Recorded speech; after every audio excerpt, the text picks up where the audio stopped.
السلام عليكم ورحمة الله وبركاته. الحمد لله نحمده ونستعينه ونؤمن به ونتوكل عليه ونعوذ بالله من شرور أنفسنا ومن سيئات أعمالنا. من يهده الله فلا مضل له ومن يضلله فلا هادي له. ونشهد أن لا إله إلا الله وحده لا شريك له. ونشهد أن محمدا عبده ورسوله أرسله بالهدى ودين الحق ليظهره على الدين كله ولو كره المشركون. فأعوذ بالله من الشيطان الرجيم. بسم الله الرحمن الرحيم. إن الله وملائكته يصلون على النبي يا أيها الذين آمنوا صلوا عليه وسلموا تسليما. يا ربي بالمصطفى بلغ مقاصدنا واغفر لنا ما مضى يا واسع الكرم. وعلى أمة سيدنا ومولانا محمد. പ്രിയമുള്ള സഹോദര സഹോദരിമാരെ, ആഴ്ചതോറും നടത്തി വരാറുള്ള മതപഠന ക്ലാസ്സിലാണ് നാം ഒരുമിച്ച് കൂടിയിട്ടുള്ളത്. അല്ലാഹു സുബ്ഹാനഹു തആല നമ്മുടെ ഒരുമിച്ച് കൂടലും പിരിയലും അവൻ്റെ പൊരുത്തത്തിലുള്ള ഒരു സൽക്കർമ്മമായി നമ്മളിൽ നിന്ന് കബൂലാക്കുമാറാവട്ടെ. കഴിഞ്ഞ കാലങ്ങളിലൊക്കെ നമ്മുടെ ഈ സദസ്സിൽ മുടങ്ങാതെ വന്നിരുന്ന പലരും രോഗികളാണ്, വരാൻ കഴിയാതെ വിഷമത്തോടുകൂടെ ദുആ കൊണ്ട് വസിയത്ത് ചെയ്തിട്ട് ഒരുപാട് പേരുണ്ട്. അല്ലാഹുവേ, എല്ലാവരുടെയും രോഗങ്ങളെ നീ ശിഫയാക്കണേ റഹ്മാനെ. പലരും മരണപ്പെട്ടുപോയി. അല്ലാഹുവേ, അവരുടെയൊക്കെ ബർസഖിയായ ലോകം ഖൈറിലാക്കി അനുഗ്രഹിക്കണേ റഹ്മാനെ. കുറേ ആഴ്ചകളായി നാവ് കൊണ്ടുള്ള വിപത്തുകളെ കുറിച്ചാണ് നമ്മൾ ചർച്ച ചെയ്തുകൊണ്ടിരുന്നത്. ഇൻഷാ അല്ലാഹ് അത് ഏകദേശം പറഞ്ഞ് പൂർത്തിയായിരിക്കുകയാണ്. ഇനി അടുത്ത ഒരു വിഷയം ഇന്ന് നമ്മൾ ആരംഭിക്കുകയാണ്. നാവ് കൊണ്ടുള്ള വിപത്തുകൾ ഏകദേശം 10ഓളം ക്ലാസ്സുകൾ അതിനെക്കുറിച്ച് നമ്മൾ ഓർമ്മപ്പെടുത്തി. വളരെ നമ്മളൊക്കെ ചിന്തിക്കേണ്ട വിഷയങ്ങളാണ് ഖുർആൻ ഹദീസിൻ്റെ വചനങ്ങളിലൂടെ നമ്മളത് ഓർമ്മപ്പെടുത്തിയത്. നമ്മുടെ ഇബാദത്തുകളും സൽക്കർമ്മങ്ങളും ഖുർആനോത്തുകളുമൊക്കെ ഒരു വശത്ത് നാം ചെയ്യുമ്പോഴും ഏതെങ്കിലും ചില വാക്ക് പ്രവൃത്തികളിലൂടെ നാം അനുഷ്ഠിക്കുന്ന എല്ലാ കർമ്മങ്ങളും നിഷ്ഫലമായി പോകുന്ന കാര്യങ്ങളാണ് പ്രധാനമായും നാവ് കൊണ്ടുള്ള വിപത്തുകളിൽ നാം ഓർമ്മപ്പെടുത്തിയത്. ഇനി ഒന്ന് രണ്ട് ഹദീസുകൾ സൂചിപ്പിച്ച ശേഷം ഇൻഷാ അല്ലാഹ് മറ്റൊരു വിഷയം നമുക്ക് ഇന്ന് ചർച്ച ആരംഭിക്കുകയാണ്. അഥവാ കോപം, ക്ഷമ, അസൂയ. ഈ 3 ഭാഗങ്ങളാണ് ഇനി കുറച്ച് ദിവസം നിങ്ങളുമായി നമുക്ക് ചർച്ച ചെയ്യാനുള്ളത്. അല്ലാഹു സുബ്ഹാനഹു തആല ഇഖ്ലാസോടെ അത് പറയാനും അതനുസരിച്ച് ജീവിക്കാനുമുള്ള ഒരു തൗഫീഖ് നമുക്കെല്ലാവർക്കും പ്രദാനം നൽകുമാറാവട്ടെ. അതിൻ്റെ മുമ്പ് കഴിഞ്ഞ ആഴ്ച പറയാൻ ബാക്കി വെച്ച 1-2 ഹദീസുകളൂടെ സൂചിപ്പിച്ച് നമുക്ക് പുതിയ വിഷയത്തിലേക്ക് കടക്കാം. നബി സല്ലല്ലാഹു അലൈഹി വസല്ലമ തങ്ങൾ പഠിപ്പിക്കുന്ന ഒരു ഹദീസിൽ കാണാം, നഹാ റസൂലുള്ളാഹി സ്വല്ലല്ലാഹു അലൈഹി വസല്ലം അനിൽ ഖീലി വൽ ഖാൽ. കണ്ടതും കേട്ടതുമൊക്കെ പറയലിനെ നബി തങ്ങൾ നിരോധിച്ചിരിക്കുന്നു. അതേപോലെ സമ്പത്ത് ദുർവിനിയോഗം ചെയ്യലിനെയും നബി തങ്ങൾ വിരോധിച്ചിരിക്കുന്നു. ചോദ്യങ്ങൾ അധികരിപ്പിക്കുക, ഈ കാര്യത്തെയും നബി തങ്ങൾ നിരോധിച്ചിരിക്കുന്നു. ഈ 3 ഭാഗം, കണ്ടതും കേട്ടതും ഒക്കെ പറയുക. കണ്ടത് മുഴുവൻ നമുക്ക് പറയാനുള്ളതല്ല, കേട്ടത് മുഴുവൻ നമുക്ക് പറയാനുള്ളതല്ല. പറയേണ്ടതേ പറയാവൂ, പറയേണ്ടവരോടെ പറയാവൂ എന്നുള്ള ആ ഒരു യാഥാർത്ഥ്യം നമ്മളൊക്കെ മനസ്സിലാക്കണം. അതല്ല എങ്കിൽ വലിയ വിപത്തുകൾ ആ പറഞ്ഞ വാക്കുകളിലൂടെ വരും. കൂട്ടുകാർക്കിടയിൽ വരും, ജ്യേഷ്ഠാനുജന്മാർ തമ്മിൽ വരും, കൂടെ ജോലി ചെയ്യുന്ന ആളുകൾ തമ്മിൽ വരും, കുടുംബങ്ങൾക്കിടയിൽ വരും, പറയേണ്ടത് പറയേണ്ടവരോട് മാത്രം പറഞ്ഞു ശീലിക്കുക. അത് നബി തങ്ങൾ പറഞ്ഞ ഒരു കാര്യമാണ്. മറ്റൊന്ന്, സമ്പത്ത് ദുർവിനിയോഗം ചെയ്യുക. അള്ളാഹുവിൻ്റെ ദീനിന് വേണ്ടി, നല്ല കാര്യങ്ങൾക്ക് വേണ്ടി കൂടുതൽ നമ്മൾ പണം ചെലവഴിക്കുകയും ആഡംബരങ്ങൾക്കും മറ്റുമൊക്കെ സമ്പത്ത് ചെലവഴിക്കുന്നത് കുറക്കുകയും ചെയ്യുക. സമ്പത്തിനെ ദുർവിനിയോഗം ചെയ്യൽ അത് ഒഴിവാക്കപ്പെടേണ്ട ഒരു സ്വഭാവമാണ്. ഇതാണ് ഇന്നത്തെ വിഷയവുമായി നമുക്ക് ബന്ധപ്പെട്ടത്. ചോദ്യങ്ങൾ അധികരിപ്പിക്കുക. ചോദ്യങ്ങൾ അധികരിപ്പിക്കുക എന്ന് വെച്ചാൽ അനാവശ്യമായിട്ടുള്ള ചോദ്യങ്ങൾ. ഒരു ഗുണവും ദുന്യാവിലും ആഖിറത്തിലും ആ ചോദ്യം ചോദിക്കുന്നത് കൊണ്ട് ചോദിക്കുന്ന ആൾക്കുമില്ല, അതിനുത്തരം പറയുന്ന ആൾക്കുമില്ല. അങ്ങനെയുള്ള ചോദ്യങ്ങൾ, അല്ലാതെ പഠിക്കാൻ വേണ്ടി ചോദിക്കുന്നതിനോ ഇസ്ലാമികമായിട്ടുള്ള ഒരു കാര്യം അത് എന്താണ് എന്ന് അറിയുന്നതിന് വേണ്ടി ചോദിക്കുന്നതിനോ അതിനെക്കുറിച്ചല്ല ഇവിടെ സംസാരിക്കുന്നത്. വെറുതെ ഓരോന്നിങ്ങനെ ചോദിക്കുക. നബി സല്ലല്ലാഹു അലൈഹി വസല്ലമ തങ്ങളുടെ ഒരു ഹദീസിൽ കാണാം. അനസ് റളിയല്ലാഹു അൻഹു ആണ് ഈ ഹദീസ് റിപ്പോർട്ട് ചെയ്യുന്നത്. നബി സല്ലല്ലാഹു അലൈഹി വസല്ലമ തങ്ങളോട് ചിലപ്പോ ഒരു കാര്യവുമില്ലാതെ വെറുതെ ഇങ്ങനെ ആളെ കളിയാക്കുന്ന രീതിയിലുള്ള ചോദ്യങ്ങളൊക്കെ, അവർക്ക് ചിലപ്പോൾ അത് കളിയാക്കലാവൂല, അവരുടെ ദൃഷ്ടിയിൽ അത് വലിയ ഒരു ചോദ്യമായിരിക്കും. പക്ഷേ അതൊന്നും ഒരു ഗുണവും ദുന്യാവിലും ആഖിറത്തിലും ഇല്ലാത്തതായതുകൊണ്ട് നബി തങ്ങൾ അതിനെ വിശദീകരിക്കുകയാണ്. ഒരിക്കൽ നബി തങ്ങളോട് ഒരാൾ വന്ന് ചോദിക്കുകയാണ്, നബിയെ, എൻ്റെ പിതാവ് ആരാണ്? നബി തങ്ങളോട് ചോദിക്കേണ്ട ഒരു ചോദ്യമൊന്നുമല്ലല്ലോ അത്. വാപ്പ ആരാണ് എന്ന സംശയം കൊണ്ടൊന്നുമല്ല, ആരാണ് വാപ്പ. അപ്പൊ നബി തങ്ങൾ അതിന് മറുപടി പറഞ്ഞു കൊടുത്തു, നിന്റെ പിതാവ് ഹുദാഫ എന്ന് പറയുന്ന ആളാണ് നിന്റെ പിതാവ് എന്ന് നബി തങ്ങൾ ശോഭിക്കാതെ അതിന് മറുപടി പറഞ്ഞു. ഇതേപോലെ വേറെ രണ്ടാളുകൾ വന്ന് ചോദിക്കുകയാണ്, ഇതേപോലെ ഞങ്ങളുടെ പിതാവ് ആരാണ് നബിയേ?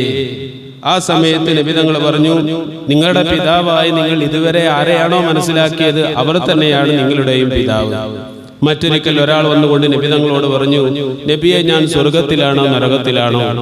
അപ്പൊ നബി തങ്ങൾ അദ്ദേഹത്തോട് പറഞ്ഞു, നരകത്തിലാണ്. നബി തങ്ങൾ ഇത് കുറച്ച് ദേഷ്യത്തിലാണ് പറഞ്ഞത്. കാരണം അനാവശ്യമായിട്ടുള്ള ചോദ്യങ്ങളും വസ്വാസ് ഉണ്ടാക്കുന്നതുമാണ്. ഈ ചോദ്യം ചോദിക്കുന്നത് കൊണ്ടോ അത് പറയുന്നത് കൊണ്ടോ ചോദ്യകർത്താവിനും ഉത്തരം പറയുന്ന ആൾക്കും പ്രത്യേകിച്ച് ഒരു നന്മയും ഭൂമിയിലും പരലോകത്തും ലഭിക്കാത്തത് കൊണ്ട് അത്തരം കാര്യങ്ങൾ നിങ്ങളുടെ സമയം ചെലവഴിക്കാൻ വേണ്ടി നിങ്ങൾ വിനിയോഗിക്കരുത് എന്ന് പറയാം. ഈ മറുപടി കേട്ടപ്പോ നബി സല്ലല്ലാഹു അലൈഹി വസല്ലമ തങ്ങൾക്ക് അതൊന്നും തൃപ്തികരമായില്ല എന്ന് മനസ്സിലാക്കിയ ബഹുമാനപ്പെട്ട ഉമർ ഇബ്നുൽ ഖത്താബ് റളിയല്ലാഹു അൻഹു അവിടെ വന്നുകൊണ്ട് നബി തങ്ങളോട് പറഞ്ഞു, നബിയേ, അല്ലാഹുവിനെ തന്നെ സത്യം, അല്ലാഹുവിനെ നാഥനായി കൊണ്ടും ഇസ്ലാമിനെ വിശുദ്ധമായ മതമായി കൊണ്ടും മുഹമ്മദ് നബി സല്ലല്ലാഹു അലൈഹി വസല്ലമ തങ്ങളാകുന്ന അങ്ങയെ പ്രവാചകനായും ഞങ്ങൾ തൃപ്തിപ്പെട്ടിട്ടുണ്ട് നബിയേ. നബി തങ്ങളെ ഒന്ന് ശാന്തമാക്കുകയാണ്. സന്ദർഭത്തിനനുസരിച്ച് ഉമർ റളിയല്ലാഹു അൻഹു അവിടെ ഇടപെട്ടു. അപ്പോൾ നബി തങ്ങൾ ഉമർ റളിയല്ലാഹു അൻഹുവിനോട് പറഞ്ഞു, ഉമറേ, ഇജ്ലിസ്, നീ അവിടെ ഇരിക്കുക, അല്ലാഹു താങ്കളെ അനുഗ്രഹിക്കട്ടെ. ഉമറേ, തീർച്ചയായും എൻ്റെ അറിവിൽ നിന്ന് താങ്കൾക്ക് അല്ലാഹു തആല താങ്കൾക്ക് അനുഗ്രഹിക്കപ്പെട്ടത് അല്ലാഹു തആല നൽകുക തന്നെ ചെയ്യും ഉമറേ എന്ന് പറഞ്ഞ് ഉമർ റളിയല്ലാഹു അൻഹുവിനെ അവിടെ അവിടെ സ്വാന്തനപ്പെടുത്തുകയും ഉമർ റളിയല്ലാഹു അൻഹു ഇടപെട്ട ആ ഒരു രീതി നബി തങ്ങൾക്ക് തൃപ്തമാവുകയും അതിന്റെ ഫലമായി ഉമർ റളിയല്ലാഹു അൻഹുവിനെ നബി തങ്ങൾ ദുആ ചെയ്യുകയും ചെയ്തു. ചോദ്യങ്ങൾ ഇവിടെ ആദ്യത്തെ രണ്ടാളുകൾ ചോദിച്ചത് ഒരാവശ്യമില്ലാത്ത ചോദ്യങ്ങളായിരുന്നു. ഇങ്ങനെയുള്ള ചോദ്യങ്ങൾ ചോദിച്ചുകൊണ്ട് വലിയ വലിയ ആലിമീങ്ങളെയും സയ്യിദന്മാരെയും ഉസ്താദുമാരെയും ഒന്നും അവരുടെ വിലപ്പെട്ട സമയങ്ങൾ നിങ്ങളുടെ ചില നേരം പോക്കുകൾക്ക് വേണ്ടി വിനിയോഗിക്കാനുള്ളതല്ല എന്ന് നബി തങ്ങൾ പഠിപ്പിക്കുകയാണ്. മാത്രമല്ല അതിലൊരു നന്മയും ഇല്ലതാനും. പിന്നെ നബി തങ്ങൾ പഠിപ്പിക്കുന്ന ഒരു ഹദീസ് ഉണ്ട്. ഇതൊക്കെ നമ്മൾ ഈ കാലഘട്ടത്തിൽ വളരെയേറെ ശ്രദ്ധയോടെ മനസ്സിലാക്കേണ്ട ഒരു ഹദീസാണ്. ബഹുമാനപ്പെട്ട ഹുജ്ജത്തുൽ ഇസ്ലാം അബൂ ഹാമിദ് അൽ ഗസാലി റളിയല്ലാഹു അൻഹു അവിടുത്തെ ഇഹ്യാ ഉലൂമുദ്ദീൻ എന്ന് പറയുന്ന കിതാബിൽ ഈ സംഭവം ഉദ്ധരിക്കുന്നുണ്ട്.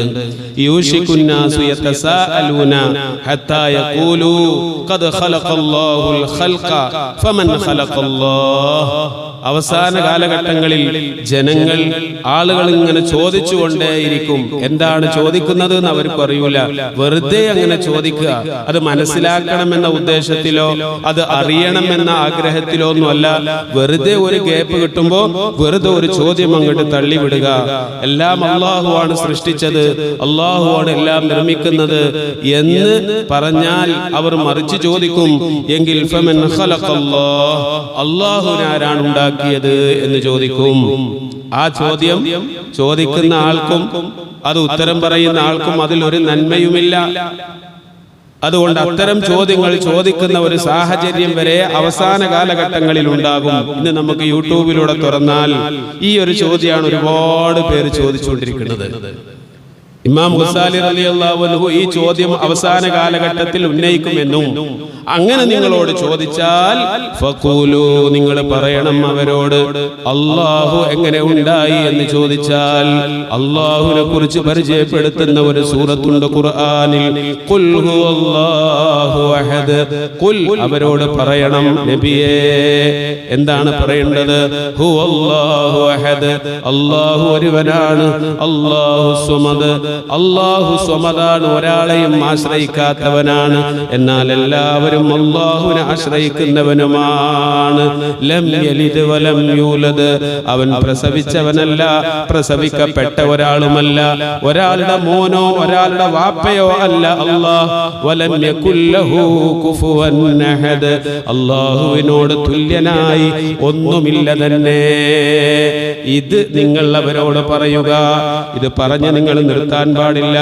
ഇത് പറഞ്ഞ ശേഷം ഈ സൂറത്ത് 3 പ്രാവശ്യം നിങ്ങൾ ഓതിയ ശേഷം ഇടതുവശത്തേക്ക് 3 പ്രാവശ്യം നിങ്ങൾ തുപ്പണം. ഫല്യസ്തഇദ് ബില്ലാഹി മിനശ് ശൈത്വാനിർ റജീം, നന്മയിൽ നിന്ന് ആട്ടിയോടിക്കപ്പെട്ട പിശാചിൽ നിന്ന് അല്ലാഹുവേ നിന്നോട് ഞാൻ കാവൽ തേടുന്നു എന്ന ദുആ നിങ്ങൾ അല്ലാഹുവിനോട് ദുആ ചെയ്യുകയും വേണം. ഇങ്ങനെയുള്ള ചോദ്യം ഒരാൾ ചോദിച്ചാൽ അല്ലാഹു ആരാണ്? അല്ലാഹു ഒരുവനാണ്, എല്ലാം അവനെ ആശ്രയിക്കുന്നു, അവൻ ഒരാളെയും ആശ്രയിക്കുന്നില്ല, അവൻ ഒരാൾക്ക് മോനായി ജനിച്ചവനല്ല, മറ്റൊരാളുടെ പിതാവുമല്ല, അവനോട് തുല്യനായി ഒരാളുമില്ല തന്നെ. ഇങ്ങനെയുള്ള ഒരു ശക്തിക്കാണ് അല്ലാഹ് അല്ലെങ്കിൽ ദൈവം, സൃഷ്ടാവ് എന്ന് പറയുന്നത്. അതാണ് അല്ലാഹ് എന്ന് നിങ്ങൾ മറുപടി പറയുക. എന്നിട്ട് ഇടതുവശത്തേക്ക് 3 പ്രാവശ്യം നിങ്ങൾ തുപ്പുക. അഊദു ബില്ലാഹി മിനശ് ശൈത്വാനിർ റജീം എന്ന് 3 പ്രാവശ്യം നിങ്ങൾ പറയുക എന്ന് ഷഫീഉനാ റസൂലുള്ളാഹി സ്വല്ലല്ലാഹു അലൈഹി വസല്ലം ഇതാണ് പറയുന്നത്. കാരണം ഇത് നമ്മളെ വസ്വാസ് ഉണ്ടാക്കും, മനസ്സിനകത്ത് ചിന്തകൾ ഉണ്ടാക്കും, തെറ്റായ കാഴ്ചപ്പാടുകൾ ഉണ്ടാക്കും. അത് പിശാചിന്റെ ഒരു ശൈലിയാണ്.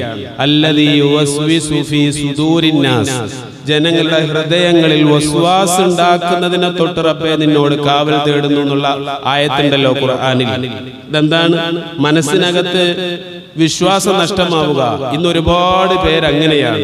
അന്ത്യനാളിനോട് അടുക്കുമ്പോ നല്ല പേരുകളും നിസ്കാരങ്ങളും ഖുർആനോത്തുകളും ഒക്കെ ഉള്ള ധാരാളം ആളുകൾ ഉണ്ടാവും. പക്ഷേ അവർക്ക് മനസ്സിനകത്ത് വിശ്വാസം ഉണ്ടാവുകയില്ല. നിസ്കരിക്കും, ഖുർആനോതും, നമ്മുടെ മൗലൂദിലും റാത്തീബിലും ഒക്കെ പങ്കെടുക്കും, പക്ഷേ വിശ്വാസം ഉണ്ടാവില്ല. പിന്നെയോ ഇത് മാറിക്കഴിഞ്ഞാൽ എന്ത് എന്നുള്ള ഒരു കാട്ടിക്കൂട്ടലിന്റെ പുറകെ ഇങ്ങനെ പോകുന്ന ഒരു സ്വഭാവമുള്ള ആളുകൾ അന്ത്യദിനത്തിൽ അധികരിക്കും എന്നാണ്. അല്ലാഹു തആല ആ വിഭാഗത്തിൽ നമ്മെയും നമ്മുടെ സന്താന പരമ്പരകളെയും ഉൾപ്പെടുത്താതിരിക്കുമാറാവട്ടെ. ദുനിയാവിലെല്ലാം കിട്ടി, ആഖിറം പോയാൽ പോയില്ലേ. നമ്മുടെ ആഖിറം വിജയിച്ചില്ലെങ്കിൽ പിന്നെ നമുക്ക് എന്തൊക്കെ ഈ ഭൂമി ലോകത്ത് കിട്ടിയിട്ട് എന്താണ് കാര്യം? ആഖിറം രക്ഷപ്പെടുന്നില്ല എങ്കിൽ അതുകൊണ്ട് എൻ്റെ പ്രിയപ്പെട്ടവരെ, നമ്മളെ ശ്രദ്ധിക്കുക. ചോദ്യങ്ങൾ ആവശ്യമുള്ളത് മാത്രം, നമുക്ക് ദുനിയാവിലും ആഖിറത്തിലും ഉപകാരമുള്ളത് മാത്രം നമ്മൾ ചോദിച്ച് മനസ്സിലാക്കുക, പഠിക്കുക. മനസ്സിനകത്ത് സംശയത്തോടുകൂടെ ഒരിക്കലും ജീവിക്കാൻ പാടില്ല. സംശയം അത് തീർക്കേണ്ട ആളുകളോട് ചോദിച്ച് മനസ്സിലാക്കുക. വെറുതെയുള്ളതായ നേരം പോക്കിനുള്ള വസ്തുക്കൾ നിങ്ങൾ ചോദ്യങ്ങൾ ഒഴിവാക്കുകയും ചെയ്യുക. കാരണം നമുക്കറിയാമല്ലോ, ഇന്ന് വെള്ളിയാഴ്ച ദിവസമാണ്. സൂറത്തുൽ കഹ്ഫ് പാരായണം ചെയ്തവരായിരിക്കും പലരും എൻ്റെ മുമ്പിലുണ്ടായിരിക്കുന്ന നിങ്ങൾ. അതിൽ പറയുന്ന ചില സംഭവങ്ങളുണ്ട്. സൂറത്തുൽ കഹ്ഫ് ഖുർആൻ ക്ലാസ്സിലൂടെ അത് ആദ്യം മുതൽ അവസാനം വരെ വിശദീകരിച്ചതാണ് നമ്മൾ. അതിലൊരു ചരിത്രം പറയുന്നുണ്ട്.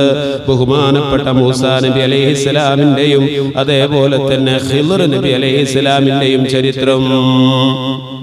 ഖിദ്ർ നബി അലൈഹിസ്സലാം വലിയ മഹാനാണ്. മൂസാ നബി അലൈഹിസ്സലാം ഉലുൽ അസ്മുകളിൽപ്പെട്ട പ്രവാചകരാണ്.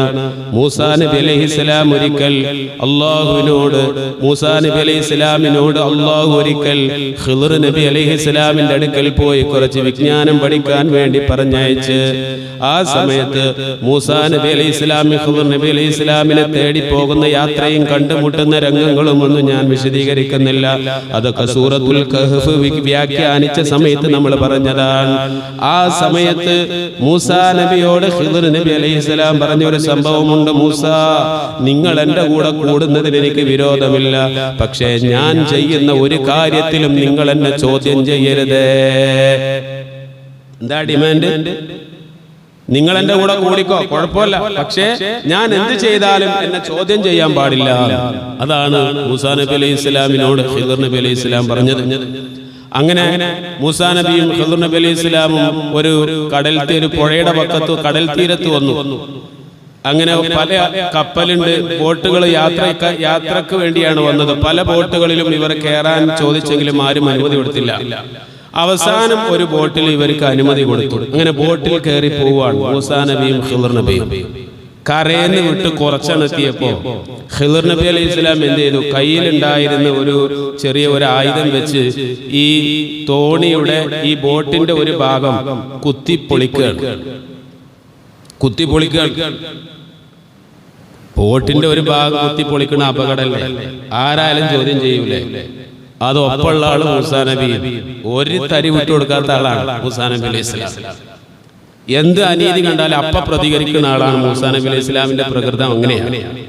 മൂസാ നബി അലൈഹി സ്വലാം പറഞ്ഞു, ഈ ചെയ്യണത് ശരിയല്ല, ഈ കപ്പല് നമുക്ക് ഇത് പൊട്ടിച്ചു കളഞ്ഞാൽ നമ്മൾ മുങ്ങിപ്പോകൂലേ, നിങ്ങൾ എന്ത് പണിയാണ് കാണിക്കുന്നത് എന്ന് ചോദിച്ചു. അപ്പൊ ഖിദ്ർ നബി അലൈഹിസ്സലാം മൂസാ നബി അലൈഹിസ്സലാമിനോട് പറയുകയാണ്, ഫൈനിത്തബഅതനി ഫലാ തസ്അൽനി അൻ ശൈഇൻ ഹത്താ ഉഹദിഥ ലക മിൻഹു ദിക്റാ.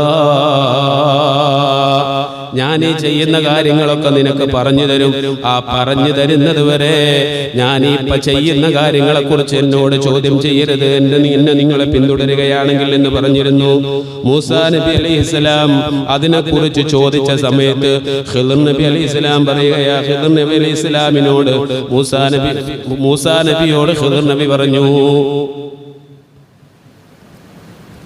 നിങ്ങളോട് ഞാൻ പറഞ്ഞിട്ടുണ്ട് തുടക്കത്തിൽ തന്നെ, എന്റെ കൂടെ പോരിനീന് കുഴപ്പമില്ല, പക്ഷെ ഞാൻ ചെയ്യുന്ന കാര്യമൊന്നും ചോദ്യം ചെയ്യരുത്. അപ്പൊ നിങ്ങൾ ഇനി കൂടെ കൂട്ടാൻ പറ്റില്ല, നിങ്ങൾ ഇവിടെ വെച്ച് പിരിഞ്ഞു പോകണമെന്ന് പറഞ്ഞു. അപ്പൊ മൂസാ നബി അലൈഹി സ്വലാം പറഞ്ഞു, ലാ തുആഖിദ്നി ബിമാ നസീതു വലാ തുർഹിഖ്നി മിൻ അംരി ഉസ്റാ. സൂറത്തുൽ കഹ്ഫിന്റെ ഒരായത്താണ്. ഞാൻ മറന്നതിന്റെ പേരിൽ താങ്കൾ എന്നെ ശിക്ഷിക്കരുത്, വിഷമകരമായ കാര്യങ്ങൾക്ക് താങ്കൾ എന്നെ നിർബന്ധിക്കുകയും അരുത്. ഇനി ഉണ്ടാകൂല, ഞാൻ മറന്നുപോയതാണ്, നിങ്ങളോട് ചോദ്യം ചെയ്യരുത് എന്നുള്ളത്. അങ്ങനെ വീണ്ടും മൂസാ നബി അലൈഹി സ്വലാമിന്റെ കൂടെ പോയി. ഇതേപോലെ വീണ്ടും ഒരു വീട്ടിലേക്ക് ചെന്ന് കുറച്ച് വെള്ളം തരുമോ ഭക്ഷണം തരുമോ എന്ന് ചോദിച്ചു വീട്ടുകാരോട്. അപ്പൊ ആ വീട്ടുകാര് കൊടുത്തില്ല. മൂസാ നബിക്കും ഖിദ്ർ നബി അലൈഹി സ്വലാമിനും ഭക്ഷണവും വെള്ളമൊന്നും കൊടുത്തില്ല. ആ സമയത്ത് ആ വീട്ടിൽ നിന്ന് ഭക്ഷണമൊന്നും കിട്ടാതെ ഇങ്ങനെ ഇറങ്ങി വരുന്ന സമയത്ത് ആ വീട്ടുകാരുടെ ഒരു മതില് അവിടെ പൊളിഞ്ഞാടി കിടക്കുന്നുണ്ട്.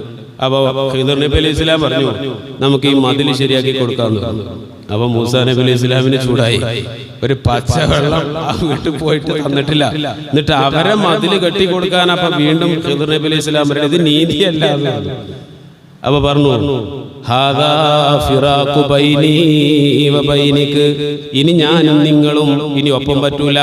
ഇനി എന്ത് എക്സ്ക്യൂസും എന്നോട് പറയണ്ട, നമ്മൾ ഇനി ഒരുമിച്ച് പോവാൻ പറ്റൂല, ഇവിടെ പിരിയാൻ പോവുകയാണ് എന്ന് പറഞ്ഞ് മൂസാ നബി അലൈഹി ഇസ്ലാമും ഖിദ്ർ നബി അലൈഹി ഇസ്ലാമും പിരിഞ്ഞു എന്നാണ്. ഇതൊക്കെ നമ്മൾ വിശദീകരിച്ച ചരിത്രങ്ങളാണ്. അതുകൊണ്ട് ഞാൻ ഇനി അത് വിശദീകരിക്കണില്ല അതിന്റെ കാരണങ്ങളൊന്നും. ഇവിടെ മൂസാ നബി അലൈഹി സ്വലാം ഖിദ്ർ നബി അലൈഹി സ്വലാമിന്റെ കൂടെ ഇനിയും കുറെ ചോദ്യങ്ങളൊന്നും ചോദിക്കാതെ കൂടിയിരുന്നുവെങ്കിൽ ഒരുപാട് രഹസ്യങ്ങളാകുന്ന വിജ്ഞാനങ്ങൾ പ്രത്യക്ഷത്തിൽ നമുക്ക് തോന്നുമ്പോൾ അതിൽ പ്രയാസമുണ്ടെങ്കിലും അതിന്റെ ഉള്ളിൽ ഒളിഞ്ഞു കിടക്കുന്ന ഒരുപാട് രഹസ്യങ്ങളുടെ വിജ്ഞാനങ്ങൾ, രഹസ്യങ്ങളാകുന്ന വിജ്ഞാനങ്ങൾ നമുക്ക് ലഭിക്കുമായിരുന്നു. പക്ഷേ മൂസാ നബി അലൈഹി സ്വലാം ചോദ്യങ്ങൾ അധികരിപ്പിച്ചു. അതുകൊണ്ട് അത് അവിടെ സ്റ്റോപ്പ് ചെയ്തു എന്നുള്ളതാണ്. ഇങ്ങനെ ചോദ്യങ്ങൾ അധികരിപ്പിച്ചാൽ നമുക്ക് നന്മ തടയപ്പെടും. ആവശ്യമുള്ളതേ ചോദിക്കാവൂ. നാം മൂസാ നബി അലൈഹി ഇസ്ലാം ചോദിച്ച കാര്യങ്ങളൊക്കെ ന്യായമുള്ളതാണ്. പക്ഷെ അതിന്റെ മുമ്പ് പറഞ്ഞിരുന്നു എന്ത്, ഞാൻ ചെയ്യുന്ന ഒരു കാര്യം എന്നോട് ചോദിക്കരുത്, അതൊക്കെ പിന്നീട് ഞാൻ പറഞ്ഞുതരും, അപ്പ ചോദിക്കരുതെന്ന് പറഞ്ഞിരുന്നു. പക്ഷേ മൂസാ നബി അലൈഹി ഇസ്ലാം ധൃതി കാണിച്ചു പോയി. ഈ സംഭവം ബഹുമാനപ്പെട്ട വസാലി ഇമാം റഹിമഹുല്ലാഹ് ഈ വിഷയത്തിൽ നമ്മളോട് പറയുകയാണ്. ആവശ്യമുള്ളതേ ചോദിക്കാവൂ, ആവശ്യമില്ലാത്തത് ചോദിക്കരുത് എന്ന അധ്യായത്തിൽ ഈ ഖിദ്ർ നബി അലൈഹി ഇസ്ലാമിന്റെയും മൂസാ നബി അലൈഹി ഇസ്ലാമിന്റെയും ചരിത്രം നമുക്ക് പറഞ്ഞു തരുന്നു. അതുകൊണ്ട് ഈ ഒരു ഭാഗത്തോടുകൂടെ കഴിഞ്ഞ ക്ലാസ്സുകളിൽ നമ്മൾ പറയാൻ ബാക്കി വെച്ച ആ ഭാഗം അവസാനിപ്പിക്കുകയാണ്. ഇനി പുതിയ ഒരു അധ്യായം നമുക്ക് തുടങ്ങാം. അത് വളരെ പ്രധാനപ്പെട്ടതാണ്. ഇന്ന് ജുമുഅക്ക് നമ്മൾ വിശദീകരിച്ചതാണ് കുറച്ചു ഭാഗം. അത് ഒന്നാമത്തത് കോപം, ദേഷ്യം മൂലമുണ്ടാകുന്ന ദൂഷ്യങ്ങൾ. ദേഷ്യത്തിന്റെ യാഥാർത്ഥ്യം എന്താണ്? ദേഷ്യത്തിന്റെ അടിത്തറ നമ്മൾ പരിശീലിച്ചു കഴിഞ്ഞാൽ അത് ഇല്ലാതെയാക്കാൻ കഴിയുമോ? ദേഷ്യം ഇളക്കിവിടുന്ന കാരണങ്ങൾ എന്തൊക്കെയാണ്? ദേഷ്യം വന്നാൽ നമ്മൾ എന്താണ് ചെയ്യേണ്ടത്? ദേഷ്യം അടക്കി വെക്കുന്നതിന്റെ മഹത്വം എന്താണ്? ഇത്രയും ഭാഗങ്ങളാണ് ദേഷ്യവുമായി ബന്ധപ്പെട്ട് നമുക്ക് ചർച്ച ചെയ്യാനുള്ളത്. ഇൻഷാ അല്ലാഹ് കുറച്ച് ഭാഗം ഇന്ന് പറയാം. അത് കഴിഞ്ഞാൽ പിന്നെ പക, അതിന്റെ ഫലങ്ങൾ, മാപ്പ് കൊടുക്കുന്നതിന്റെ മഹത്വം, സൗമ്യതയുടെ മഹത്വം, അസൂയയുടെ ദൂഷ്യം, അസൂയയുടെ യാഥാർത്ഥ്യം, ഇങ്ങനെ അതുമായി ബന്ധപ്പെട്ട മറ്റു പല ചർച്ചകളും നമുക്കതുമായി ബന്ധപ്പെട്ട് ചെയ്യേണ്ടതുണ്ട്. ദേഷ്യം വളരെ നമ്മൾ സൂക്ഷിക്കേണ്ട ഒരു സ്വഭാവമാണ്. ദേഷ്യപ്പെടാൻ പാടില്ല എന്നല്ല. ദേഷ്യം ഒരു മനുഷ്യന് വരുന്നില്ല എങ്കിൽ അത് മനുഷ്യനല്ല എന്നതിന്റെ അർത്ഥം. ദേഷ്യം നമുക്ക് വരും. മനുഷ്യന്റെ ഒരു സ്വഭാവമാണ് ദേഷ്യം വരിക എന്നുള്ളത്. പക്ഷേ ആ ദേഷ്യത്തെ നിയന്ത്രിക്കുക. ദേഷ്യം പിശാചിന്റെ ഒരമ്പാണ്. പിശാച് നമ്മളിൽ സ്വാധീനം ചെലുത്തിയിട്ട് പിശാച് നമ്മളെ കൊണ്ട് ചെയ്യിപ്പിക്കുന്ന ഒരു കാര്യമാണ് ദേഷ്യം. വലിയ സംഭവങ്ങൾ, വലിയ വലിയ മഹത്തുക്കൾ പറയുന്ന ചില സംഭവങ്ങളൊക്കെ കാണാൻ. വഹബ് ബിൻ മുനബ്ബഹ് റളിയല്ലാഹു അൻഹു പറയുന്ന ഒരു സംഭവം കാണാം. ആശ്രമത്തിലിരിക്കുന്ന ഒരു പുരോഹിതനായ ഒരു മനുഷ്യൻ അല്ലാഹുവിനെ ഇബാദത്ത് ചെയ്തുകൊണ്ട് മറ്റുള്ള കെട്ടുപാടുകളൊന്നുമില്ലാതെ ഒഴിഞ്ഞ് ഒരു ആശ്രമത്തിൽ ഒരു മലഞ്ചെരിവിൽ ഇബാദത്ത് ചെയ്തുകൊണ്ടിരിക്കുന്ന ഒരു മനുഷ്യന്റെ അടുത്തേക്ക് പിശാച് ഒരിക്കൽ ചെന്നു പിഴപ്പിക്കാൻ. പിശാച് നല്ല കാര്യത്തിന് ചെല്ലൂല്ലോ. ഈ നല്ല മനുഷ്യന്റെ അടുക്കലേക്ക് പിശാച് ചെന്നു. എന്നിട്ട് പിശാച് അദ്ദേഹത്തെ പിഴപ്പിക്കാനുള്ള പല അടവുകളും പയറ്റിയെങ്കിലും അതിലൊന്നും അദ്ദേഹം വീണുപോയില്ല. പിശാച് നിരാശനായി മടങ്ങിപ്പോയി. വാതിൽ കൊട്ടിയടച്ചുകൊണ്ട് ഈ മനുഷ്യൻ അകത്തെ ഇബാദത്ത് ചെയ്തുകൊണ്ടിരിക്കുകയാണ്. പിശാച് ചെന്നുകൊണ്ട് വാതിൽക്കൽ മുട്ടി വാതിൽ തുറക്കാൻ വേണ്ടി അദ്ദേഹത്തോട് ആവശ്യപ്പെട്ടു. ഇപ്പൊ ക്ലാസ്സിൽ നിന്ന് കുറച്ച് കുട്ടികളൊക്കെ ഉണ്ടല്ലോ.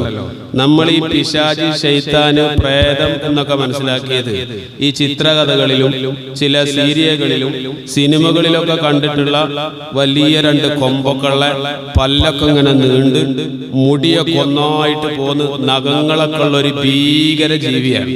അതൊന്നും അല്ല പിശാച്. അത് ഈ സിനിമകളും ചരിത്രങ്ങളും ഒക്കെ നമ്മളെ പറഞ്ഞ് പേടിപ്പിക്കുക. പിശാച് എന്ന് പറഞ്ഞാൽ നന്മയിൽ നിന്ന് നമ്മളെ അകറ്റുന്ന ആൾ, അതാണ് പിശാച്. നിസ്കരിക്കാൻ തോന്നണില്ലേ, അപ്പൊ നിങ്ങളുടെ അടുത്ത് പിശാച്. സുബൈ ബാങ്ക് കൊടുത്തു, 5:45 നമ്മൾ ഉണർന്നു. അപ്പൊ നമ്മളോട് നമ്മൾക്ക് എണീക്കണം എന്ന് തോന്നും. അപ്പൊ പറയണ ഇപ്പൊ തന്നെ എണീക്കണ്ട, ഒരു 5 മിനിറ്റ് കൂടി കഴിഞ്ഞോട്ടെ, 6 മണിക്ക് നീച്ചാൽ മതി, എന്നാലും കിട്ടുമല്ലോ. 6 മണിക്ക് എണീറ്റാൽ മതി, എന്നാലും സുബഹിസ്കരിക്കാം. ളുഹറിന് ബാങ്ക് കൊടുത്തു, പള്ളിയിൽ പോകണമെന്ന് മനസ്സിൽ തോന്നും. ഇപ്പൊ തന്നെ പോണ്ട, ഇഖാമത്ത് കൊടുക്കാൻ 15 മിനിറ്റ് ഉണ്ട്, അപ്പൊ 10 മിനിറ്റ് കൂടി കഴിഞ്ഞിട്ട് പോയാൽ മതി. ഇങ്ങനെ വൈകിപ്പിക്കുക, നന്മയെ തൊട്ട് നമ്മൾ അകറ്റുക, ഈ പണിയാണ് പിശാച് ചെയ്യുന്നത്. അല്ലാതെ വലിയ ഭീകര ജീവിയായി വന്ന് പേടിക്കണ പണിയല്ല പിശാചിന്. അങ്ങനെ പിശാച് ചെയ്യൂല. മനുഷ്യനെ പേടിയാണ് പിശാച് കേൾക്കുക. അത് നമ്മൾ മക്കളൊക്കെ മനസ്സിലാക്കുക. മനുഷ്യനെ പേടിയാണ്. അപ്പൊ നമ്മൾ ഭീകരനായിട്ടല്ല, നമുക്ക് നമ്മുടെ അടുത്തേക്ക് വരാതിരിക്കാനുള്ള ഒരു പ്രൊട്ടക്ഷൻ അള്ളാന്റെ റസൂല് പഠിപ്പിച്ചിട്ടുണ്ട്. അതാണ് അഊദു ബില്ലാഹി മിനശ് ശൈത്വാനിർ റജീം, ബിസ്മില്ലാഹിർ റഹ്മാനിർ റഹീം. വീട്ടിൽ നിന്ന് ഇറങ്ങുമ്പോൾ ബിസ്മില്ലാഹി തവക്കൽതു അലല്ലാഹി ലാ ഹൗല വലാ ഖുവത ഇല്ലാ ബില്ലാഹ്, ആയത്തുൽ കുർസി. ഇതൊക്കെ നമ്മൾ ചൊല്ലുന്ന ഒരാളാണ് എങ്കിൽ നമുക്ക് പ്രൊട്ടക്ഷനാണ്. നമ്മുടെ അടുത്ത് അടുക്കാൻ പിശാചിന് കഴിയൂല. പിന്നെ ഒരു പേടിയും നമ്മൾ വിചാരിക്കേണ്ടതില്ല. ഒറ്റക്ക് പോവാനും ഇനി പ്രേതം വരുമോ എന്നുള്ള പേടിയും വേണ്ട. അതിനൊക്കെ പ്രൊട്ടക്ട് ചെയ്യാനുള്ള മറുമരുന്ന് അള്ളാന്റെ റസൂൽ നമുക്ക് പഠിപ്പിച്ചിട്ടുണ്ടെങ്കിൽ ഇത് ചൊല്ലിയാൽ അവനെ പേടിയാണ്. നമ്മളൊക്കെ ചെറിയ കുട്ടികൾക്ക് വാക്സിൻ കൊടുക്കൂലേ, ഇഞ്ചക്ഷൻ കൊടുക്കും 6-ാം മാസത്തിൽ, പിന്നെ ഓരോരോ വയസ്സിൽ 5-ാം വയസ്സിൽ 7-ാം വയസ്സിൽ 10-ാം വയസ്സിൽ എന്നൊക്കെ പറഞ്ഞ ഓരോ ഇഞ്ചക്ഷൻ ഉണ്ട്. അതെന്തിനാ?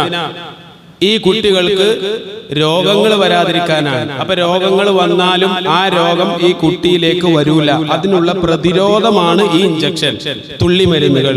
അതേപോലെ ഓരോ മനുഷ്യനും ഓരോ ദിവസവും പിശാചിനെ പ്രതിരോധിക്കാനുള്ള പ്രൊട്ടക്ഷൻ അവന്റെ ശരീരത്തിൽ ചെയ്യണം. അതാണ് ബിസ്മി, അതാണ് ആയത്തുൽ കുർസി, അതാണ് ഫാത്തിഹ, അതാണ് ഖുൽ ഹുവല്ലാഹു അഹദ്, അതാണ് ഖുൽ അഊദു ബിറബ്ബിന്നാസ്, യാസീൻ എന്നൊക്കെയുള്ള വചനങ്ങൾ. ഇതൊക്കെ പതിവാക്കുന്ന ഒരാളുടെ അടുത്തേക്ക് പിശാച് ഒരിക്കലും വരികയില്ല. ഈ പുരോഹിതൻ, ഞാൻ വിഷയത്തിലേക്ക് തന്നെ വരാം. ഈ പുരോഹിതന്റെ അടുക്കൽ വന്നുകൊണ്ട് പിശാച് വാതിൽക്കൽ മുട്ടിയിട്ട് പറഞ്ഞു, തുറക്കൂ, ഞാൻ പോയാൽ തങ്ങൾ ഖേദിക്കേണ്ടി വരും. ഞാൻ വലിയ ഒരു സംഭവമായിട്ടാണ് നിങ്ങളുടെ അടുത്തേക്ക് വന്നിരിക്കുന്നത്. അതുകൊണ്ട് വാതിലൊന്ന് തുറക്കുമോ എന്ന് ഈ അകത്തെ ഇബാദത്ത് ചെയ്തിരിക്കുന്ന പുരോഹിതനെ പിഴപ്പിക്കാൻ വേണ്ടി പുറത്ത് വാതിലിന്റെ ഭാഗത്ത് മുട്ടിക്കൊണ്ട് ഈ പിശാച് ചോദിക്കുകയാണ്. അപ്പോൾ ഈ മനുഷ്യൻ അത് മൈൻഡ് ചെയ്തതേ ഇല്ല. അവൻ കുറെ നേരം മുട്ടി, അത് തുറന്നു കൊടുത്തതില്ല. കുറെ കഴിഞ്ഞപ്പോ പിശാച് ഈ മനുഷ്യനോട് വിളിച്ചു പറയുകയാണ്, അല്ലയോ മനുഷ്യ, ഞാൻ ഈസ ഇബ്നു മറിയമാണ്, ഞാൻ ഈസാ നബിയാണ്, അങ്ങയെ കാണാൻ വേണ്ടി വന്നതാണ്, വാതിലൊന്ന് തുറക്കുമോ? നമ്മളാണെങ്കിലോ കുറച്ചേരൊക്കെ നിസ്കരിച്ച് ഖുർആൻ ഓതിയിട്ട് ഞാൻ ഇപ്പൊ വലിയ ആളായിട്ടുണ്ട്, എന്നെ കാണാൻ വേണ്ടി ഈസാ നബി വന്നു എന്ന് ആരെങ്കിലും പറഞ്ഞാൽ വേഗം തുറക്കും. ഈ മഹാൻ പറയാണ്, ഈസാ നബി വരികയോ അതൊരിക്കലും ഇല്ലാത്ത ഒരു കാര്യമാണ്.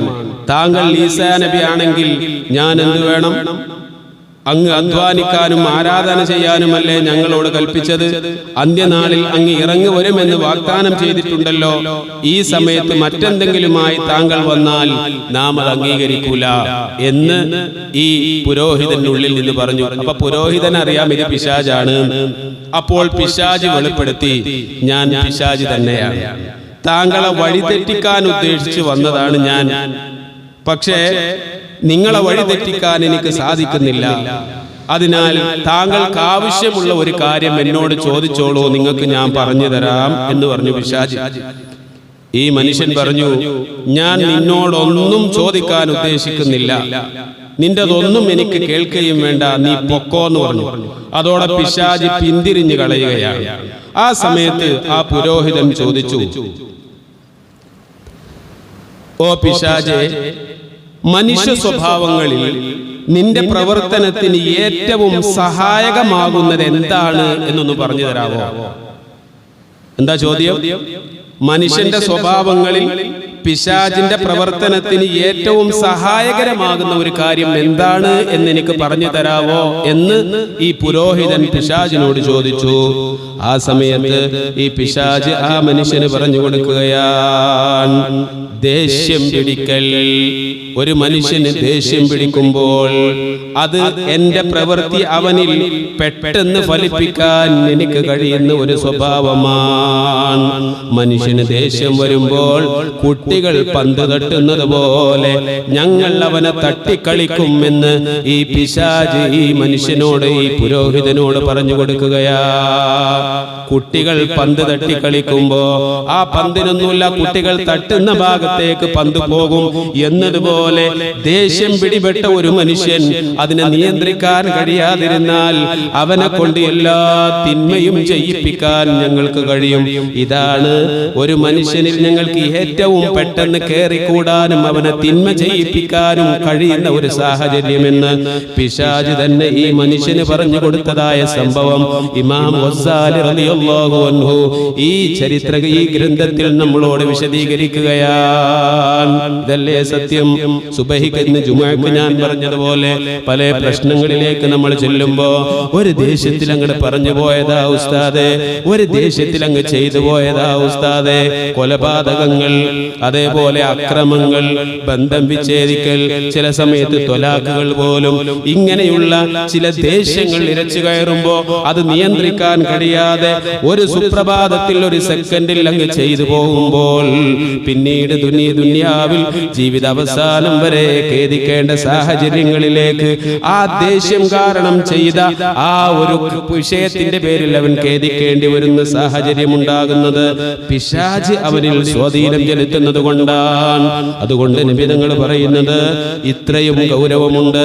പിശാച് നിങ്ങളെ സ്വാധീനിക്കാൻ കഴിയുന്ന ഏറ്റവും നല്ലൊരു അവസരമാണ് നിങ്ങളെ ദേഷ്യം പിടിച്ചിരിക്കുന്ന സാഹചര്യം. അതുകൊണ്ട് നിങ്ങൾ ദേഷ്യത്തെ സൂക്ഷിക്കണേ, അതിനെ നിങ്ങൾ നിയന്ത്രിക്കണേ എന്ന് ഷഫീഉനാ റസൂലുള്ളാഹി സ്വല്ലല്ലാഹു അലൈഹി വസല്ലമ തങ്ങൾ പഠിപ്പിക്കുന്നു. എന്നാ പിന്നെ തീരെ ദേഷ്യം വെക്കാൻ പറ്റൂലേ ഉസ്താദേ? അങ്ങനെയല്ല, നല്ല കാര്യത്തിന് വേണ്ടി ദേഷ്യം വെക്കണം. രണ്ടാളുകൾ തമ്മിൽ വഴക്കടഞ്ഞുകൊണ്ടിരിക്കുകയാണ്, മക്കളാണെങ്കിൽ അല്ലെങ്കിൽ ജ്യേഷ്ഠാനിയന്മാര്, കുടുംബങ്ങൾ. ആ വഴക്ക് തീർക്കാൻ വേണ്ടി നമ്മൾ കുറച്ച് ഒച്ചയിലൊക്കെ സംസാരിച്ച് 4 ഡയലോഗൊക്കെ കൂടി ദേഷ്യത്തിൽ പറഞ്ഞാൽ ആ പ്രശ്നം അവിടെ സോൾവ് ആകുമെങ്കിൽ അങ്ങനെ പറയണം. അത് നല്ല കാര്യത്തിന്. കുട്ടികളെയും അല്ലാത്തവരെയും ഒക്കെ അച്ചടക്കം പഠിപ്പിക്കാൻ വേണ്ടി നമ്മൾ ഇത്തിരി ദേഷ്യപ്പെട്ടാൽ അത് പറ്റുമെങ്കിൽ അവിടെ കുറച്ച് ദേഷ്യപ്പെടാം, നല്ല കാര്യങ്ങൾക്ക് ദേഷ്യപ്പെടാം. പക്ഷേ ദേഷ്യം വന്നിട്ട് നമ്മൾ എന്താണ് പറയുന്നത്, എന്താണ് ചെയ്യുന്നത് എന്ന് നമ്മുടെ ശരീരത്തെ തന്നെ നമുക്ക് നിയന്ത്രിക്കാൻ കഴിയാൻ പറ്റാത്ത ആ ഒരു ദേഷ്യ സ്വഭാവമാണ് ഇവിടെ ആക്ഷേപിക്കപ്പെടുന്നത്. ഒരിക്കൽ ഒരാൾ വന്നുകൊണ്ട് നബി തങ്ങളോട് പറഞ്ഞു, അന്ന റജുലൻ ഖാല യാ റസൂലല്ലാഹ്, ഒരാൾ വന്നുകൊണ്ട് നബിയോട് പറഞ്ഞു, നബിയേ മുർനി ബി അമലിൻ, അങ്ങനെയൊരു സൽക്കർമ്മം പഠിപ്പിച്ചു തരണം. അപ്പൊ നബി തങ്ങൾ പറഞ്ഞു, ലാ തഗ്ളബ്, മോനെ നീ ദേഷ്യപ്പെടല്ലേ. സുമ്മ ആദ അലൈഹി, വീണ്ടും അദ്ദേഹം നബി തങ്ങളോട് പറഞ്ഞു, നബിയേ എന്നോട് ഉപദേശിച്ചാലും നബിയേ. അപ്പോഴും ആ മനുഷ്യരോട് നബി തങ്ങൾ പറഞ്ഞത്, ലാ തഗ്ളബ്, നീ ദേഷ്യപ്പെടല്ലേ മോനെ, നീ ദേഷ്യപ്പെടല്ലേ മോനെ. ഒരുപാട് സംഭവങ്ങൾ കാണാം. മറ്റൊരിക്കൽ ഇതേപോലെ നബി തങ്ങൾ സ്വഹാബികളോട് പറയുകയാണ്, അല്ലയോ സ്വഹാബികളെ, നിങ്ങളിൽ ഏറ്റവും വലിയ മല്ലനാരാണ്, ശക്തവാനാരാണ്? മാ തഉദ്ദൂന സുർഅത ഫീകും, നിങ്ങളിലുള്ള ശക്തവാനാരാണ്, ഏറ്റവും നല്ല മല്ലനാരാണ്? ആ സമയത്ത് സ്വഹാബികൾ പറഞ്ഞു, നബിയേ എല്ലാവരെയും തോൽപ്പിക്കാൻ കഴിവുള്ള ഒരാളാണ് ഞങ്ങളിൽ ഏറ്റവും നല്ല ശക്തവാൻ. അപ്പൊ നബി തങ്ങൾ പറഞ്ഞു, അതൊന്നുമല്ല ശക്തവാൻ എന്ന് പറയുന്നത്. ലൈസ ശദീദു ബിസ്സുറഅ, മൽപിടുത്തത്തിൽ ഗുസ്തിയിൽ ഒരാളെ തോൽപ്പിക്കുന്നവനല്ല യഥാർത്ഥത്തിലുള്ള ശക്തവാൻ. വഇന്നമ ശദീദുൽ ലദീ യംലികു നഫ്സഹു ഇൻദൽ ഗളബ്, ദേഷ്യം വരുന്ന സമയത്ത് ആ ദേഷ്യത്തെ ഒതുക്കി നിർത്താൻ കഴിയുന്നവനാരോ അവനാണ് നിങ്ങളിൽ യഥാർത്ഥ ശക്തവാനെന്ന് ഒരിക്കലും കള്ളം പറഞ്ഞിട്ടില്ലാത്ത, ലോകത്തിന് സത്യം മാത്രം പറഞ്ഞു കൊടുത്ത ലോകത്തിന്റെ ഗുരു മുഹമ്മദ് മുസ്തഫ സല്ലല്ലാഹു അലൈഹി വസല്ലമ തങ്ങൾ പഠിപ്പിക്കുകയാണ്. ദേഷ്യത്തെ തണുപ്പിക്കുക, ദേഷ്യത്തെ നിയന്ത്രിക്കുക, അത് താഴലല്ല, അത് ഉയർച്ചയാണ്, അതാണ് ശക്തി എന്നാണ് നബി തങ്ങൾ ഇവിടെ പഠിപ്പിക്കുന്നത്.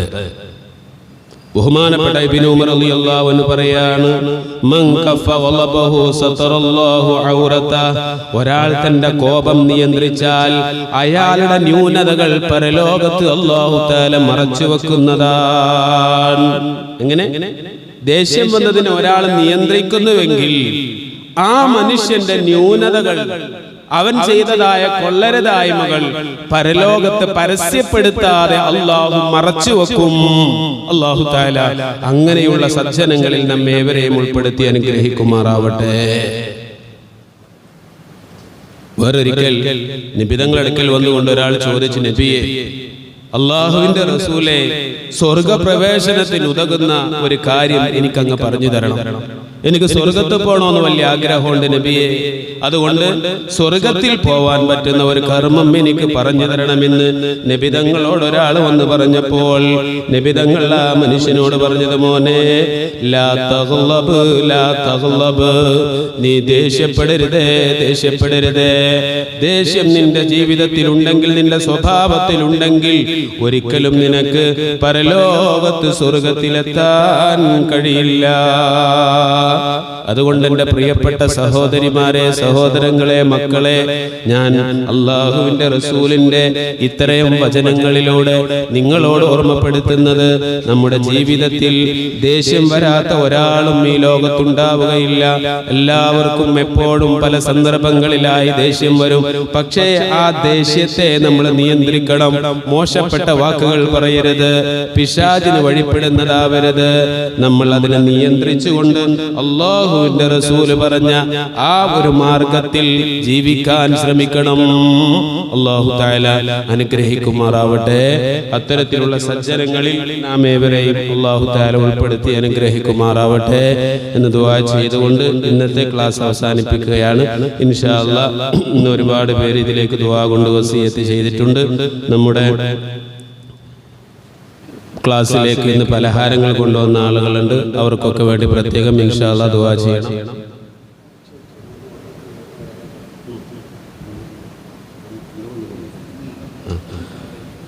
ഇൻഷാ അല്ലാഹ് അടുത്ത ആഴ്ചയും ഒരാൾ തന്നിട്ടുണ്ട്, ഇന്നും തന്നിട്ടുണ്ട്, പ്രത്യേകം ദുആ കൊണ്ട് ഏൽപ്പിച്ചിട്ടുണ്ട്. ഇൻഷാ അല്ലാഹ് അവർക്കൊക്കെ വേണ്ടി നമുക്ക് ദുആ ചെയ്യണം. അല്ലാഹു തആല കബൂലാക്കുമാറാവട്ടെ. നബി സല്ലല്ലാഹു അലൈഹി വസല്ലമയുടെ ഈ ഒരു മദ്ഹ് പറഞ്ഞുകൊണ്ട് ഇൻഷാ അല്ലാഹ് നമുക്ക് അവർക്ക് വേണ്ടി ദുആ ചെയ്യാം.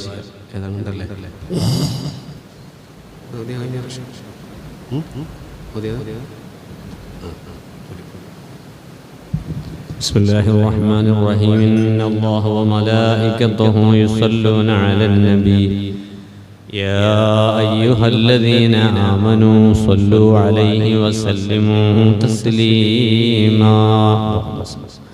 قال علي بن زيد رحمه الله تعالى: كان إلى جانبي رجل ذمي وكنت في شهر ربيع الأول أدعو الفقراء وأعمل مولدا للنبي صلى الله عليه وسلم. فقال لي ذلك الذمي: لم تفعل في هذا الشهر دون غيري؟ فقلت: فرحا بمولد رسول الله صلى الله عليه وسلم، لأنه ولد في هذا الشهر فجعل يهزه بي، فعز علي ذلك ووجدت من ذلك أمرا عظيما. فلما نمت في تلك الليلة رأيت رسول الله صلى الله عليه وسلم في المنام فقال لي: ما بك؟ فأخبرته بخبري مع الذمي فقال: لا تحزن فإنه يأتي إليك غدا وهو مؤمن.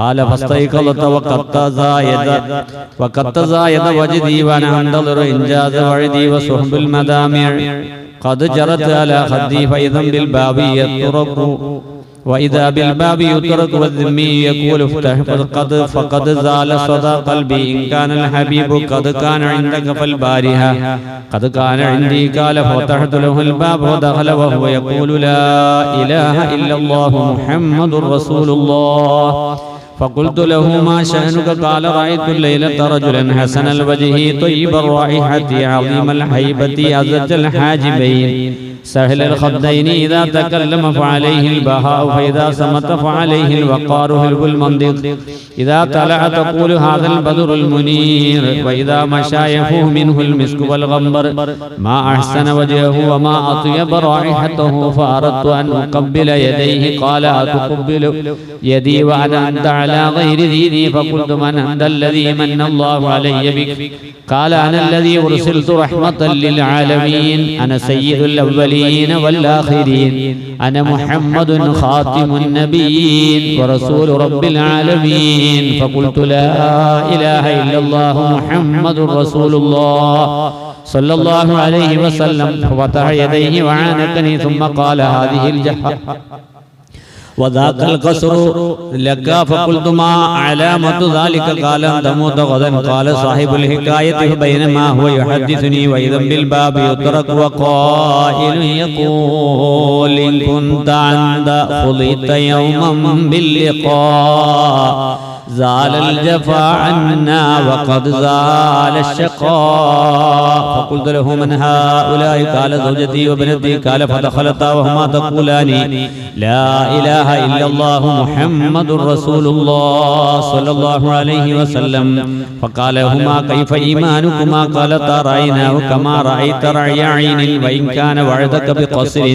فقد وعدنا بقصرين قال فمات الرجل في الوقت وفي الغد ماتت ابنته في اليوم الثالث ماتت زوجته رحمه الله تعالى ورحمنا معهم الحمد لله الذي جعلنا من أمة محمد صلى الله عليه وسلم كلما ذكره الذاكرون وغفل عن ذكره الغافلون صلى الله على محمد صلى الله عليه وسلم صلى الله على محمد صلى الله عليه وسلم صلى الله على محمد يا ربي صلي وسلم أحيا ربيع القلب شهر المولد كل الأنام بذكر مولد أحمد يا ربي صل على النبي محمد من جهنم في غدي جاءت لمولده الشريف بشائر وخوارق العادات ليلة مولدي يا ربي صل على النبي محمد خلائق من جهنم في غدي آياته والمعجزات كثيرة شهدت بصحتها عقول الحسد يا ربي صل على النبي محمد منجي الخلائق من جهنم في غدي البدر شق بأمره والشمس إذ غربت له ردت بغير تردد يا ربي صل على النبي محمد منجي الخلائق من جهنم في غدي والوحش والأشجار كسجدت له وعليه كسلمنا بعد تشهدي يا رب صل على النبي محمد منجي الخلائق من جهنم في غدي ومن اليسير سقى وأطعم جيشه حتى اكتفوا ويسيره لم ينفدي يا رب صل على النبي محمد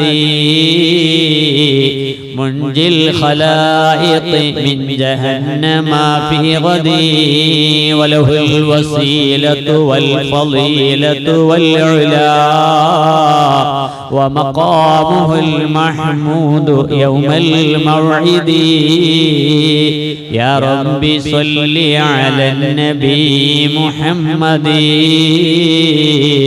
منجي الخلائق من جهنم في غدي أوصافه ما ينتهي تعدادها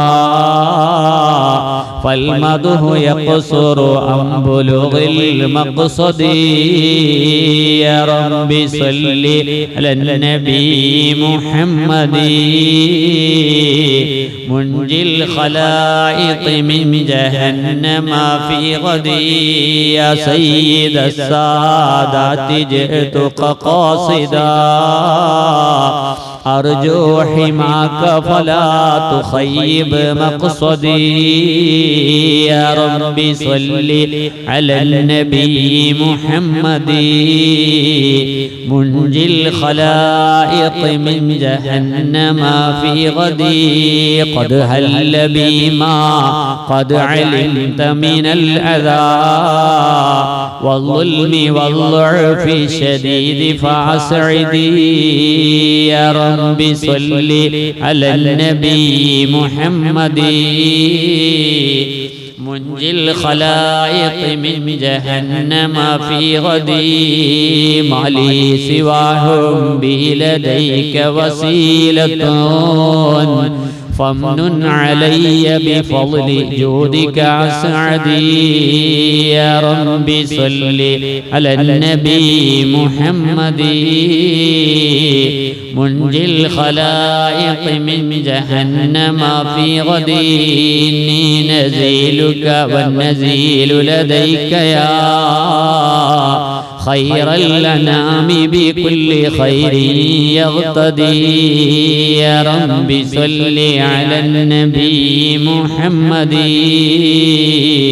منجي الخلائق من جهنم في غدي فعليك منا كل وقت دائما أزكى الصلاة مع السلام سرمدي يا رب صل على النبي محمد